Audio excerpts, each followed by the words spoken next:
Nakei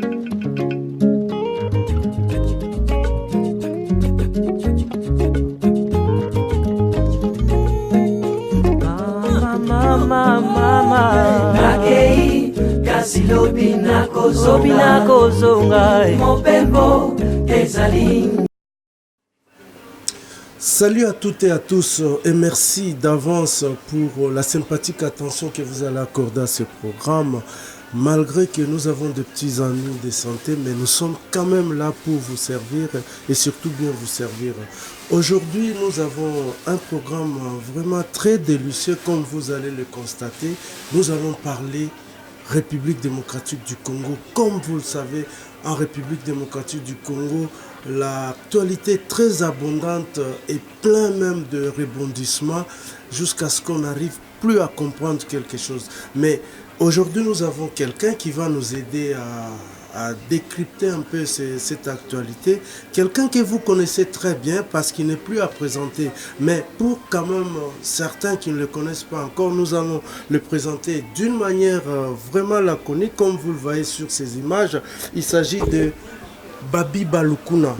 Babi Balukuna, c'est un ancien journaliste, chroniqueur de musique, un ancien combattant. Je ne sais pas s'il faut continuer à l'appeler combattant ou ancien combattant. Il va réagir tout à l'heure. Et en dernière minute, il était conseiller dans les cabinets du Premier ministre sortant Bruno Tshibala. Voilà pour la petite présentation. Sinon, si elle est incomplète, Babi Balukuna va réagir là-dessus. Bonjour Babi et merci d'avoir accepté notre invitation. Bonjour mon frère Fosino Toumba, un frère de longue date. Vraiment, on a parcouru un bon moment de nos vies ensemble. C'est un plaisir de se retrouver ici en Belgique pour parler de notre cher pays.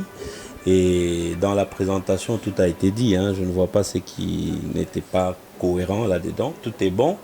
Et je ne sais pas si je suis un ancien combattant, mais je pense que je suis d'abord un combattant. Et vous avez encore parlé de quoi? Vous avez été conseiller dans le tout dernier cabinet. Le tout dernier cabinet. Tout est bon, tout est bon. Voilà. Alors, nous allons sans trop prendre du temps aux téléspectateurs et commencer par le commencement. Vous êtes Congolais, vous êtes un acteur politique. Voilà pourquoi j'hésitais pour vous présenter. Est-ce que vous êtes encore combattant ou ancien combattant? Parce qu'on vous a vu ces derniers temps au four et à moulin dans le milieu de la politique. Déjà, quand vous êtes dans un cabinet politique, donc c'est que vous êtes politicien. Voilà. Donc, l'actualité en République démocratique du Congo, c'est notamment la nomination du Premier ministre Sylvestre Ilunga. Nous voulons savoir d'abord quel est votre point de vue sur cette nomination. C'est une suite logique d'un processus. Un peu comme une femme qui tombe enceinte, on attend la maternité. Donc ici, M. Ilunga Sylvestre, à qui je présente mes félicitations, est nommé Premier ministre dans une complicité du président de la République qui nomme M. Félix-Antoine Tshisekedi Tshilombo et sur proposition de l'ancien président de la République qui continue à être chef d'une majorité parlementaire, le président Kabila. C'est ainsi que M. Sylvestre Ilunga a été choisi pour diriger le gouvernement prochain qui va sûrement voir le jour dans quelques jours. Et c'est en remplacement de mon ancien patron, M. Bruno Tshibala Zinzé. Aussitôt arrivé, déjà les voix se sont levées. D'autres sont pessimistes et d'autres sont optimistes. Et quel est votre point de vue là-dessus? Parce qu'en vous entend parler, j'ai l'impression comme si vous êtes quand même parmi ceux qui sont pessimistes. Bon, moi je respecte les textes qui régissent notre pays. Le pays est... Excusez-moi, je voulais juste compléter ma question parce que vous venez de travailler chez le Premier ministre. Donc vous connaissez un peu dans quel état notre pays s'est trouvé avant votre arrivée et au départ. Maintenant, vous partez, vous savez dans quel pays vous le laissez. Voilà pourquoi je vous pose cette question-là. Oui. Les choses sont claires. Il y a eu des élections. C'est à la faveur des élections qu'on a un parlement dans lequel la majorité revient à l'ancienne famille politique au pouvoir, c'est-à-dire le FCC. Et c'est de cette majorité que sort l'actuel Premier ministre, M. Sylvestre Ilunga. Donc, je ne connais pas trop bien les marques de l'actuel Premier ministre, parce que vous comprenez, dans l'histoire, il a un parcours aussi. Il a été à la Société des chemins de fer. Il a aussi par le passé été vice-ministre plusieurs fois. Donc, ici, nous allons le voir à l'œuvre et comprendre son programme. Il aura sûrement à passer au Parlement pour présenter un programme de gestion. C'est sur base de ce qu'il va nous présenter comme programme que nous, en tant que population, en tant qu'acteurs, nous aurons à décrypter ce qu'il va mettre sur la table, à comprendre le sens de son action et pourquoi pas à critiquer s'il faudra critiquer et à reconnaître les points forts du programme s'il faut le faire. Ok, je profite de cette occasion quand même pour vous poser cette question-là parce que depuis lors, on ne s'est plus revu. Vous êtes un candidat malheureux aux dernières élections législatives. Alors, je voulais savoir, quelle est votre lecture sur ces contrastes? Le président de la République qui n'a pas eu la majorité ni au Parlement, ni au Sénat. Comment quelle est votre lecture sur ces sujets-là? Parce que c'est quand même paradoxal. Bon, non, moi je ne dis pas que c'est paradoxal. Dans la matière électorale, c'est un peu comme à l'école. Ouais. L'élève a beau être réputé intelligent, mais si au moment des examens il ne bûche pas, ça va toujours finir par le rattraper dans les résultats. C'est aussi ce que nous avons comme problème dans notre communauté congolaise. Nos partis traditionnels et nos militants ont tendance à croire qu'on est fort, on est fort, on est fort. C'est ce qu'on appelle autrement le complexe de supériorité. Ouais. Or, dans une compétition, on n'y va pas avec un complexe de supériorité. On y va avec, en prenant en compte aussi les atouts des adversaires. Oui. Ici, nous sommes allés aux élections le 30 décembre dernier.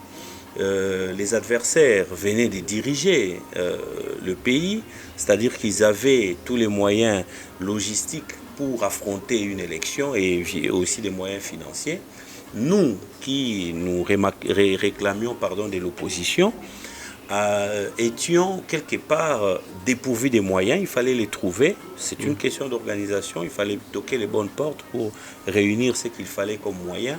Je ne sais pas, je ne juge pas les gens, je ne sais pas si toutes ces plateformes qui se sont revendiquées de l'opposition au moment des élections avaient réuni tout ce qu'il fallait comme moyen. Deuxièmement, et d'ailleurs c'est la question la plus capitale, il faut présenter des bonnes listes. Des bonnes listes, par cela j'entends des bonnes personnes, des personnes comme on les appelle ici en Europe, des attrape-voix. Quelqu'un comme Fochino Toumba, je sais qu'il a une notoriété. Si on le présente quelque part aux élections, on est susceptible de gagner. Si par après on fait une bonne préparation, on gagne les élections.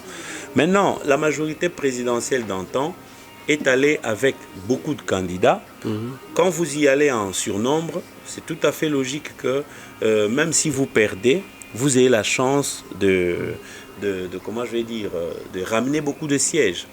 Deuxièmement, dans le même ordre d'idée, l'opposition, pour sa part, n'avait pas présenté, en tout cas, un nombre élevé de candidats. Par exemple, dans les circonscriptions où il fallait avoir 14 personnes, est-ce que vous êtes sûr, 14 sièges, est-ce que vous êtes sûr que toutes les plateformes de l'opposition présentaient des candidats partout, surtout à l'intérieur du pays, parce que les gens ont tendance à voir Kinshasa. Mais le Congo est très profond, à l'est, à l'ouest, à l'intérieur, au centre, partout là. Il faut vraiment se rassurer que l'UDPS, les autres partis traditionnels de l'opposition, avaient suffisamment de candidats pour s'attendre à un résultat très impressionnant. Donc là se trouve tout le problème. Donc les élections, c'est une question d'organisation et je ne peux pas, moi, confirmer ou m'appuyer sur cet argument de paradoxe. Il n'y a aucun paradoxe. La majorité avait les moyens, la majorité étant dans l'organisation des élections, savait à quoi elle s'attendait. Elle a bien travaillé. Donc on peut parler que l'opposition a péché par manque de stratégie. Manque de stratégie et manque d'organisation. Je sais de quoi je parle. La conséquence est là. Moi, vous m'avez tantôt qualifié de candidat malheureux. Je n'ai pas vraiment envie de... En fait, ce n'est pas dans un sens péjoratif, hein, mais non, je l'ai dit comme ça. Ouais. C'est logique, parce que je ne suis pas au Parlement. C'est très logique que je ne suis pas au Parlement. Donc, c'est ceux qui sont au Parlement qui sont considérés élus. Donc, comme moi, j'avais levé l'option, aussitôt sorti des élections et aussitôt qu'on avait présenté les résultats, j'avais levé l'option... D'ailleurs, on vous a vu à la Cour constitutionnelle, vous avez félicité Jean-Marc Abound, qui était présent. Ouais. Donc, j'étais allé dans la logique de dire que le meilleur gagne. Celui qui a gagné à l'élection présidentielle est pour moi le meilleur. Ceux qui sont passés au Parlement... Quand bien même tout ce qu'on connaît, on a vu comment ça s'est passé, je ne veux vraiment pas revenir sur tout ça. Comme j'ai déjà accepté la logique de dire que le meilleur gagne, que ceux qui sont au Parlement y soient et qu'ils travaillent très bien pour l'intérêt de la population. Et de toutes les façons, nous serons là pour les secouer, soit avec des idées novatrices, soit pour critiquer leur façon de faire. Oui, alors actuellement, où est-ce qu'on peut vous caser? Vous êtes dans l'opposition ou quel est vous êtes de quel côté? Bon, moi, après avoir œuvré longuement dans l'opposition, je n'aime plus, comment je vais dire, bon, comment on va dire? C'est positionné. Non. Donc vous êtes centriste? Non. Je n'aime plus me fier à toutes ces qualifications, opposition, majorité, milieu, centre, arrière, je ne sais quoi. Pourquoi? Parce que l'opposition et la majorité se définissent par rapport aux élections. Vous comprenez? Lorsqu'on a les élections, on sait qui est passé dans la majorité et qui est resté dans l'opposition. Malheureusement pour nous, dans notre pays, vous avez des acteurs qui vont vous dire il est ministre, mais il vous dit qu'il est opposant. Vous allez voir des acteurs qui sont élus sur certaines listes, qui sont censés être de l'opposition, mais dans le langage, ils soutiennent la majorité. C'est le cas, par exemple, de Tambou Eliezer, que vous connaissez très bien, qui est élu sur la liste des AMK, qui fait partie de la coalition Lamouka, donc Ensemble qui fait partie de la coalition Lamouka, mais il est le soutien principal de Félix Tshisekedi. Bon, moi j'ai énoncé mes pensées. Maintenant, à vous de donner des exemples, comme vous venez de le faire. Bon, le reste, c'est la population qui voit. Moi, j'ai juste énoncé l'idée de dire que j'ai du mal à me définir comme vous voulez que je le fasse dans l'opposition, dans la majorité. Voilà, que le téléspectateur comprenne que vous êtes un chauve-souris. Non. Je sais que je vis parmi la population à Kinshasa. S'il n'y a pas d'électricité, là où j'habite, il n'y a pas aussi d'électricité. S'il n'y a pas de l'eau qui jaillit au robinet, chez moi aussi sûrement il n'y a pas. Si les autres n'ont pas mangé, moi sûrement aussi je n'ai pas mangé. Donc je vis la même situation que la population. Alors à ce titre, je me vois plus du côté de la population que du côté soit de l'opposition ou de la majorité. Si la population est dans la majorité, je suis dans la majorité. Si la population est dans l'opposition, ben, je suis dans l'opposition. Ok, donc les téléspectateurs ont compris. Oui. Bon, nous allons parler quand même du président Félix Tshisekedi. Ça fait au moins plus de 4 mois qu'il est au pouvoir. Est-ce que vous êtes satisfait de ces 4 premiers mois au pouvoir, oui ou non? Sur 5 ans, 4 mois, ça paraît insuffisant pour porter un jugement. Par contre, il y a un jugement pas définitif, mais quand même, parce que n'oublions pas que quand l'équipe commence déjà à jouer sur un terrain de football, on regarde, on dit, ah, pour les 15 premières minutes, l'équipe promet quand même, on peut remporter la rencontre. Oui. C'est dans ce sens-là. Il y a même un adage qui dit qu'on reconnaît un coureur par ses premiers pas. Je suis d'accord avec vous. Donc ici, le président Félix a donné des bons signaux. Quels sont ces bons signaux?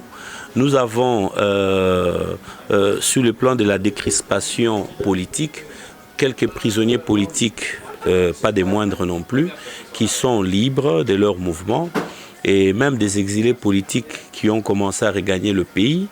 Nous avons quelques chantiers au niveau de la voirie qui ont commencé. Et quoi d'autre? Et au niveau diplomatique, parce que vous n'oublierez pas que nous venons de traverser une période où, soit par exemple avec la Belgique, il y avait rupture des relations, les Américains et tous les autres étaient presque en froid avec le régime de Kinshasa. Mais au moment où nous parlons, il n'y a pas très longtemps, Jean-Yves Le Drian, par exemple, ministre français, était à Kinshasa. Donc tout ça, ça présage un bel avenir. Maintenant, le travail reste à faire. Il faut surtout travailler au niveau du social de la population. C'est pourquoi moi j'invite le président Félix à très vite penser à mettre en place, comment je dis, au niveau de la territoriale, nommer par exemple des bourgmestres, des maires des territoires, des villes, parce que c'est eux qui devront en ce moment-là aller parachever le travail au niveau local. La population ne saura pas rencontrer le président de la République, la population ne sait pas rencontrer le Premier ministre. Par contre, la population sait rencontrer les autorités urbaines. Et ces élections tardent à venir. Je profite de votre micro pour interpeller les amis qui sont au Parlement, au Sénat, à la Chambre basse, les amis qui vont aller au gouvernement bientôt, interpeller le chef de l'État lui-même aussi et tous les autres amis qui sont à la présidence de la République pour qu'ils puissent militer en sorte que l'élection que nous attendons ou les élections municipales et locales que nous attendons soient effective, parce que c'est surtout à ces niveaux-là que le développement est patent, est visible et remarquable. Le développement, ce n'est pas la présidence de la République, le développement, c'est dans nos quartiers, c'est dans nos communes, c'est dans nos villes que nous devons remarquer le développement. Ça ne se passe même pas au niveau des gouverneurs, ça se passe dans nos quartiers. Dans le pays où nous habitons, voilà. La commune a un pouvoir, vraiment extraordinaire. Et pour ça, nous avons besoin des animateurs. Les animateurs qui sont pour le moment dans ces institutions locales, ce sont les animateurs nommés il y a de cela 11 ans. Ils étaient nommés en 2008 par l'ancien président, sur ordonnance présidentielle d'ailleurs. Pourquoi? Parce que ce sont des institutions qui devraient aussi être... ce sont des élections qui passent par les élections, malheureusement. Des institutions qui passent par les élections, mais malheureusement, ces élections, ça fait plus de 20 ans qu'elles n'ont toujours pas lieu. Et pour cela, nous sommes obligés, le président Félix est obligé de prendre à bras le corps cette question et à nommer illico presto des animateurs. Sinon, on aura du mal à le juger sur le plan du développement. Oui, Babi Balukuna, sans vous interrompre, qu'est-ce qui coince pour l'organisation de la territoriale? Et pourquoi on ne les a pas carrément associés directement avec les élections législatives et présidentielles? Ça aurait été quand même si facile. Non, ça n'aurait pas été facile par rapport aux moyens techniques, étant donné que les élections qui viennent de s'organiser ont été financées à 100% par le gouvernement ou par la République congolaise elle seule. Donc, je ne crois pas que ça aurait été possible pour la CENI d'organiser ces élections, notamment celles locales.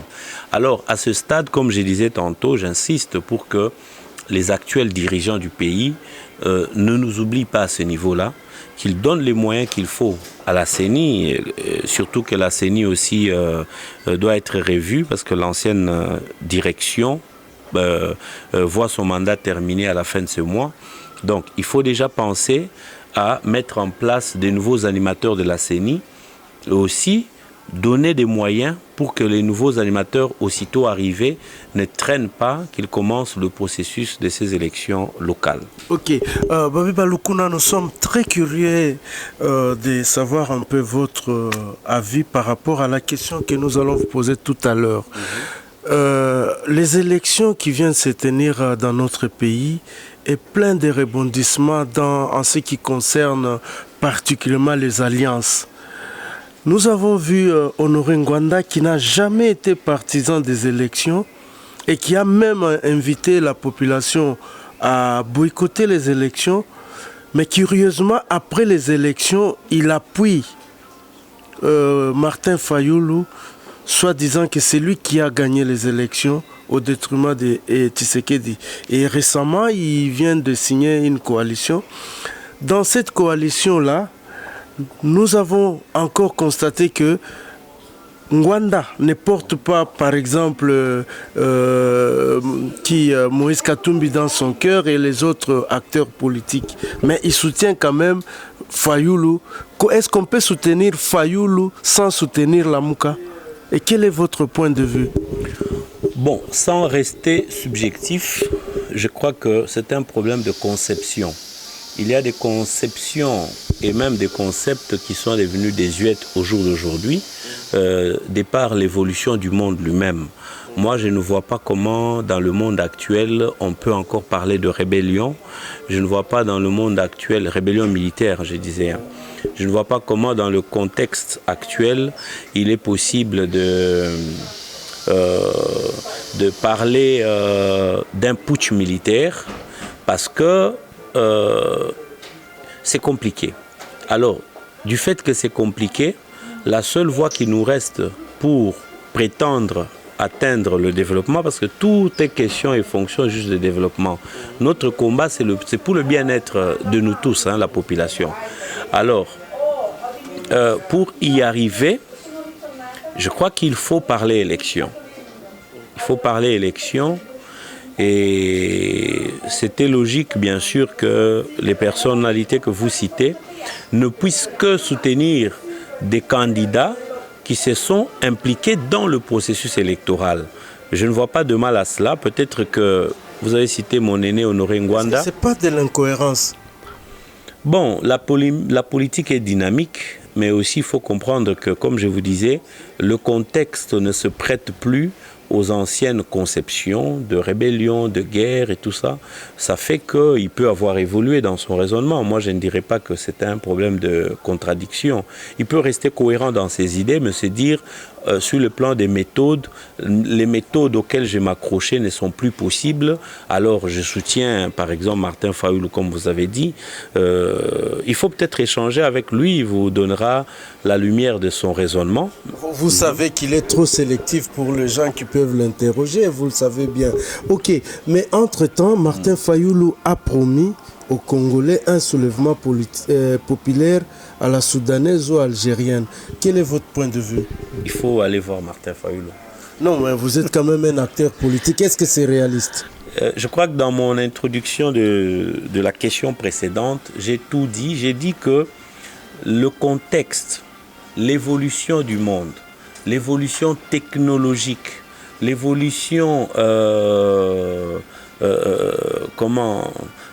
raisonnement aussi ne permet plus qu'on fasse certaines choses.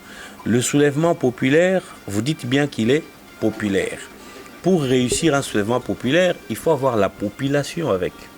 Maintenant, au niveau de la population, il y a tout un problème parce que parfois on constate que les mêmes personnes qui remplissent des stades sont les mêmes qui parfois sont dans les bars. Ce sont les mêmes qui sont dans les boîtes de nuit.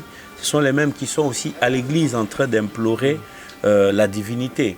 Donc, avec une population qui est partout à la fois, c'est compliqué de compter sur elle dans un seul domaine, c'est-à-dire dire voilà, ils vont être là pour les soulèvements. Mais ils peuvent aussi vous répondre que demain, ils doivent être à l'église.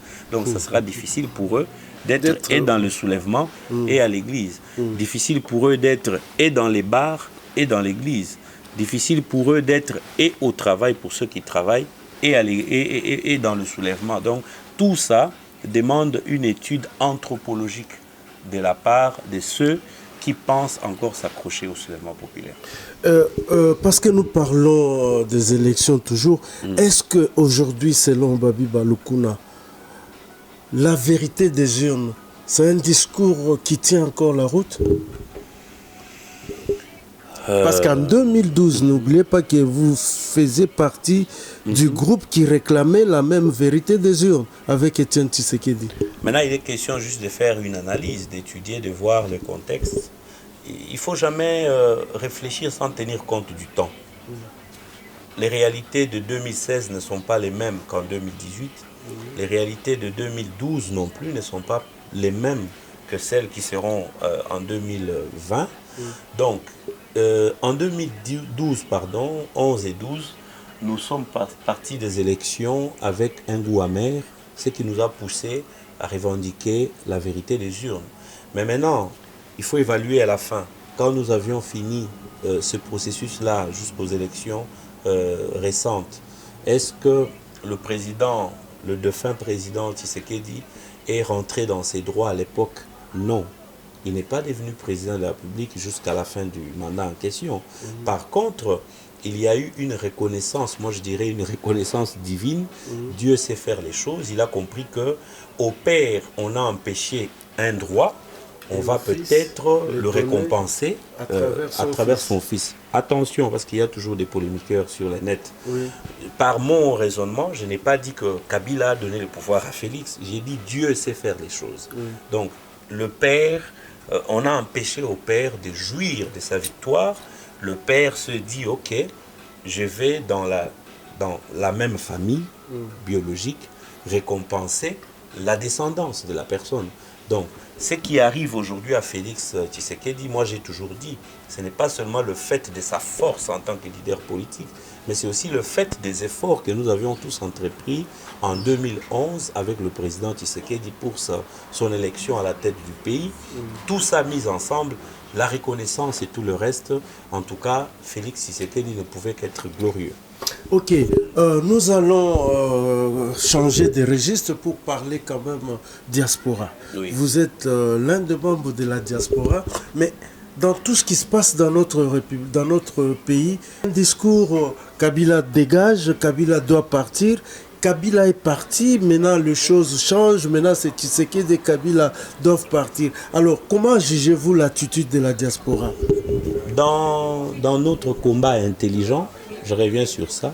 Ouais. On va en parler d'ailleurs tout à l'heure. Nous fustigions à l'époque des combats destinés ou des combats contre des individus. Parce que les individus passent. Ce sont des adages qui existent. Les hommes passent, les institutions restent. Il y a même un très bel adage qui dit aussi que les grands hommes sont ceux qui parlent des événements, des idées, je crois bien des idées d'ailleurs, plutôt que de parler des hommes, des individus. Quand déjà le concept du combat en question que vous évoquez était Kabila dégage. Bon, maintenant Kabila, lorsqu'il décide de dégager du poste auquel il était, comment on adapte son combat? Facilement, on commence à dire, comme vous dites, Tshisekedi Félix dégage. Bon, si Tshisekedi Félix dégage, Martin Fayulu arrive. Qu'est-ce qu'on va encore dire? Martin Fayulu dégage et ainsi de suite. Ça va risquer de devenir un combat perpétuel qui ne finira jamais. Alors, le grand problème n'est pas un problème des individus, c'est un problème du système. Le système, pour bien le combattre ou encore pour le changer, parce qu'il n'y a pas que combattre, il faut changer les choses. Pour changer les choses, il y en a d'autres qui ont parlé du déboulonnement, notamment le président Félix. Mais moi, je crois que pour bien changer les choses, tout passe par une bonne préparation électorale. C'est-à-dire qu'il faut commencer à penser à la nouvelle classe politique, à la nouvelle génération politique, qui, elle, doit aussi se préparer. Malheureusement, aujourd'hui, vous avez l'impression, nous avons tous l'impression de constater que la vieille classe politique et la classe intermédiaire politique, ceux qui ont entre aujourd'hui 50, 55, 60, voire 65 ans, ce sont des acteurs qui ne sont pas prêts à passer le flambeau à la jeune génération que nous sommes. Parce qu'il faut bien dire les choses. Quand vous prenez la classe politique de Félix, de Martin Fayulu, de Kamere, de François Mwamba, de tous ceux que vous voyez là, des gens qui sont là, La génération qui vient politiquement juste en dessous d'eux, c'est la nôtre. Voilà, c'est complètement terminé pour aujourd'hui. Il ne me reste qu'à dire grand merci à Eg Toko qui nous a aidés du côté technique et à Cédric Tabala. Si le cœur vous en dit, retrouvons-nous la semaine prochaine. D'ici là, portez-vous bien. Au revoir.